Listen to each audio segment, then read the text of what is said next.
আবহাওয়া অধিদপ্তর থেকে আমাদের নির্দেশনা দেয়া আছে যে বেশ কয়েকদিন বৃষ্টি চলবে। আমাদের কাছে এটি ঝুঁকিপূর্ণ মনে হচ্ছে। সেই লক্ষ্যে আমরা তাদেরকে বলেছি তারা যেন কোনো ঝুঁকি না নিয়ে শেল্টার সেন্টারে আসে। বঙ্গোপসাগরে সৃষ্ট মৌসুমী নিম্নচাপের প্রভাবে থেমে থেমে বৃষ্টিতেও স্বাভাবিক চট্টগ্রাম বন্দরের সকল কার্যক্রম। এদিকে ভারী বর্ষণ ও পাহাড় ধসের আশঙ্কা করছে আবহাওয়া অধিদপ্তর। পাহাড়ের ঝুঁকিতে বসবাসকারীদের নিরাপদ স্থানে সরিয়ে নিতে মাইকিং করছেন জেলা প্রশাসন। আবু জাবেদের ছবিতে চট্টগ্রাম থেকে নয়ন বড়ুয়া জয়ের রিপোর্টে বিস্তারিত। বঙ্গোপসাগরে সৃষ্ট নিম্নচাপটি উত্তর পশ্চিম বঙ্গোপসাগর ও তৎসংলগ্ন উত্তর উড়িষ্যা পশ্চিমবঙ্গ উপকূলীয় এলাকায় অবস্থান করলেও নিম্নচাপের প্রভাবে চট্টগ্রামে থেমে থেমে বৃষ্টি অব্যাহত রয়েছে। আবহাওয়া অধিদপ্তর বলছে গত 24 ঘন্টায় 82 মিলিমিটার বৃষ্টিপাত রেকর্ড করা হয়েছে। ভারী বর্ষণ সহ বৃষ্টিপাত অব্যাহত থাকায় ভূমিধস ও পাহাড় ধসের সম্ভাবনা রয়েছে।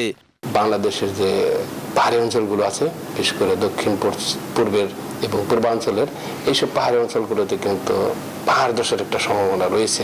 এইদিকে সমুদ্র বন্দরগুলোতে 3 নম্বর সতর্কতা সংকেত বহাল থাকায় দুর্যোগ মোকাবিলায় সব ধরনের প্রস্তুতি নিয়েছে বন্দর কর্তৃপক্ষ। আমাদের জাহাজগুলো সতর্কতার সাথে চলমান আছে। এর বাইরে আমাদের জেটিতে আমাদের কার্গো এবং কন্টেনার হ্যান্ডলিংও এখন পর্যন্ত কোনো বিরূপ প্রভাব পড়েনি। আমাদের কার্যক্রম স্বাভাবিকভাবে চলমান আছে। অন্যদিকে সমুদ্র বন্দরগুলোতে 3 নম্বর সতর্কতা সংকেত বহাল থাকায় পাহাড়ে মাইকিং করা হচ্ছে। পাহাড়ে বসবাসকারী 6000-এর বেশি মানুষের জীবন বাঁচাতে আশ্রয় কেন্দ্র খুলেছে জেলা প্রশাসন। আবহাওয়া অধিদপ্তর থেকে আমাদের নির্দেশনা দেয়া আছে যে বেশ কয়েকদিন বৃষ্টি চলবে। আমাদের কাছে এটি ঝুঁকিপূর্ণ মনে হচ্ছে। সেই লক্ষ্যে আমরা তাদেরকে বলেছি তারা যেন কোনো ঝুঁকি না নিয়ে শেল্টার সেন্টারে আসে। বাসিন্দারা বলছেন জীবনের ঝুঁকি জেনেও স্বল্প আয়ের কারণে পাহাড়ে বসবাস করছেন তারা। তবে বেশি বৃষ্টি হলে আশ্রয় কেন্দ্রে যেতে চান তারা।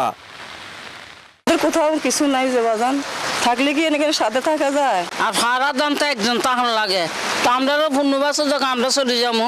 এছাড়া উত্তর বঙ্গোপসাগরে সব মাছ ধরার নৌকা ও ট্রলারকে দ্রুত নিরাপদ আশ্রয়ে যেতে এবং পরবর্তী নির্দেশ না দেওয়া পর্যন্ত সেখানে অবস্থান করার নির্দেশ দিয়েছে আবহাওয়া অধিদপ্তর।